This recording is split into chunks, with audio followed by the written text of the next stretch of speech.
अस्तित्व की पहचान यूं ही नहीं हो जाती। हमारा समाज हर घिनौनेपन की हद पार करने लगा है। अब नफरत की आग में खुद से जलने और दूसरों को जलाने लगा है। अब वादों में अब फरेब नजर आने लगा है। इंसाफ भी अंधा बहरासा होने लगा है। उनकी पिघलती आंखों और शरीर में झुलसती उस रूह में जान अभी भी बाकी है। हिम्मत से लड़ रहे हैं अपनी लड़ाई, आत्मसम्मान उनका अब भी बाकी है। अस्तित्व की पहचान यूं ही नहीं हो जाती। वो तो मैं आपको बता ही नहीं सकती। उस पल को तो अगर मैं याद भी करती हूँ ना तो आज भी मेरे आंसू निकल आते हैं।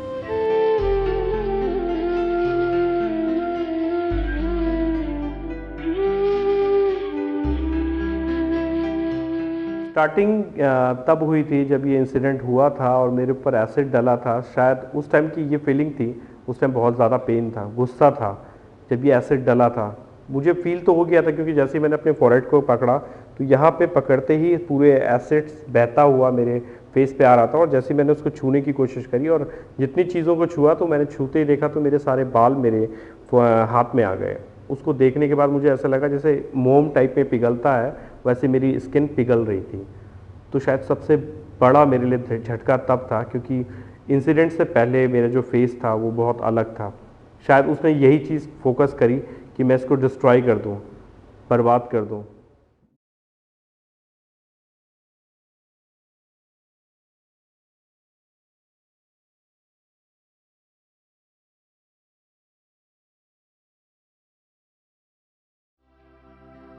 तेजाब से बर्बाद हुए जिंदगियों की कहानी बहुत लंबी है।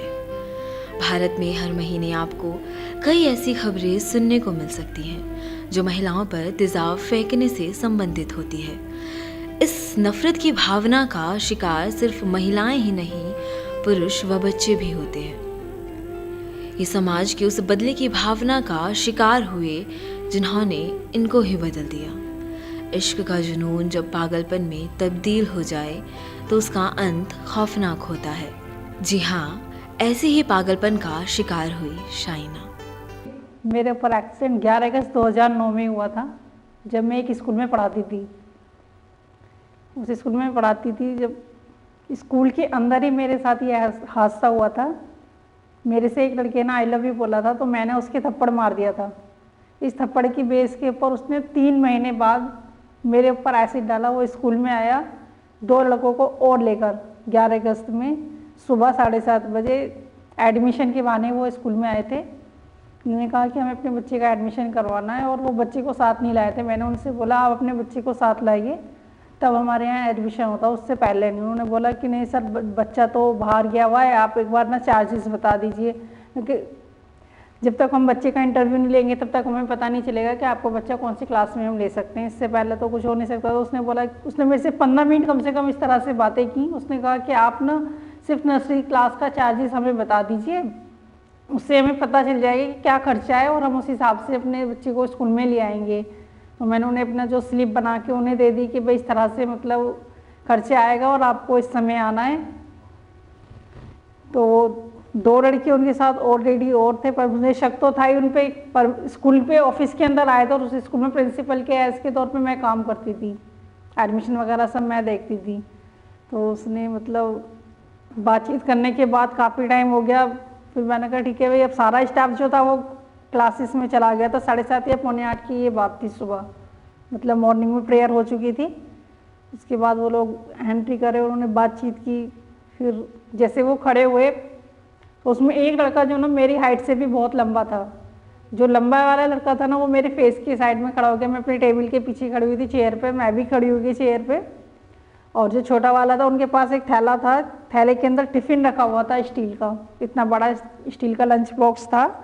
अब मुझे नहीं पता था उसमें क्या था। उन्होंने बोला था कि हम काम पे जा रहे हैं और हम ना सिर्फ पता करके फिर बच्चे को ले आएंगे। इस तरह से वो मतलब खड़े हुए, मैं भी खड़ी हुई अपनी चेयर से, एकदम उन्होंने निकाला और मेरे मुंह पे ऐसे फेंक दिया।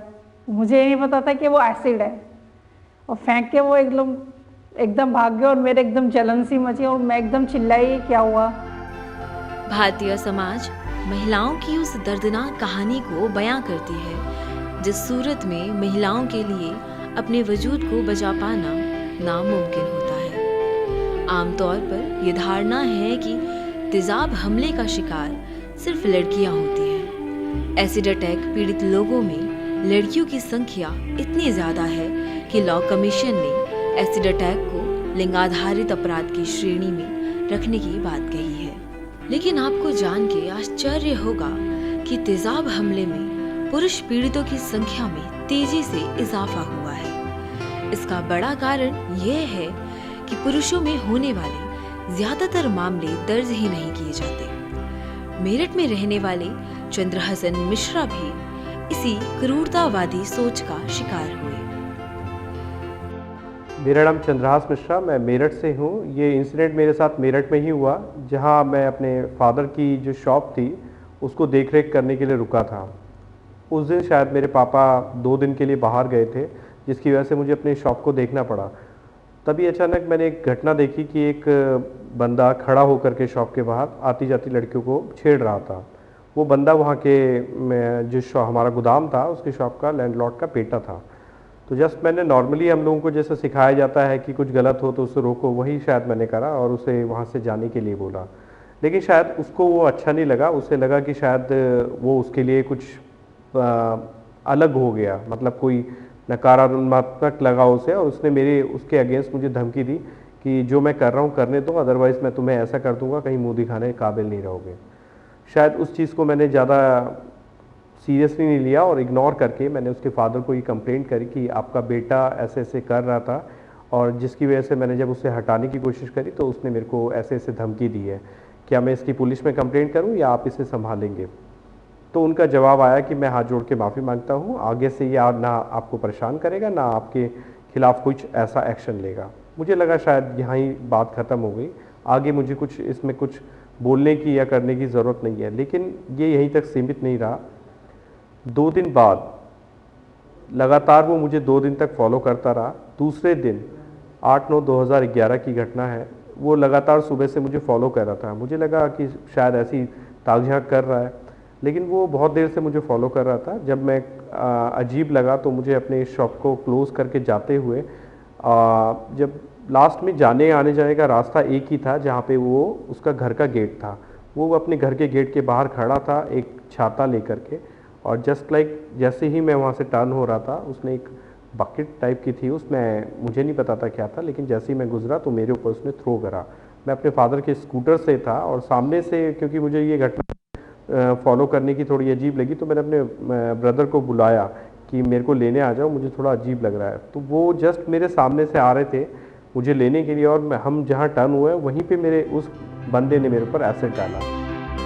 तेजाब के कुप्रभावों पर हुए रिसर्च यह बताते हैं कि तेजाब इंसान की त्वचा के साथ साथ भीतर भी असर छोड़ता है। आंखों पर तेजाब पड़ने से आंखों की रोशनी चली जाती है, हड्डियां वक्त से पहले कमजोर पड़ जाती हैं। तेजाब से जले हुए इंसान का इलाज बहुत महंगा होता है।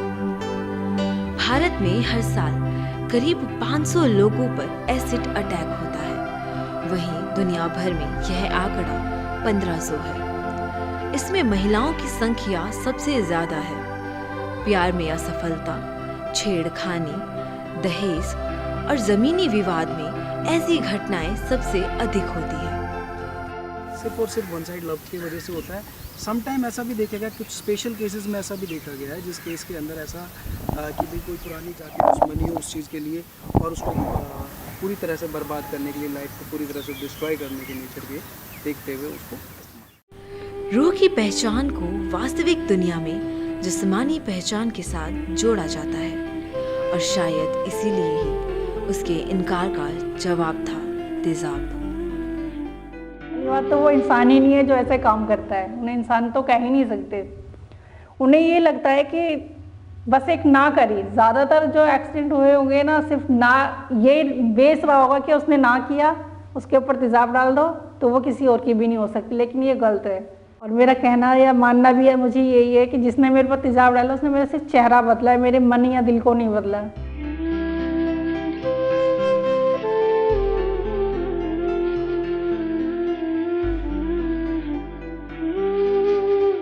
लेकिन उस दिन के बाद से पहले वो मुझ पे हंसता था। कोर्ट में जब मैं जाता था वो मेरी फेस को देख के हंसता था, लेकिन अब मैं उसे देख के हंसता हूँ कि इतना कुछ करने के बाद भी तू तो और नीचे चला गया, लेकिन इतना कुछ करने के बाद आज मुझे लोग रिकॉग्नाइज करते हैं कि ये चंद्रहास मिश्रा है।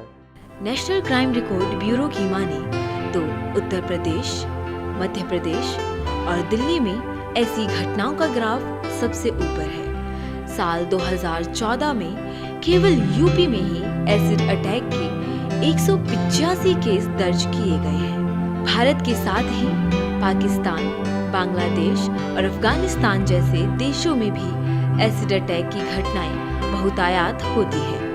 क्या ये सच में वही वंदन की धरती है, अभिनंदन की धरती है, जिसका सपना कभी अटल जी ने देखा?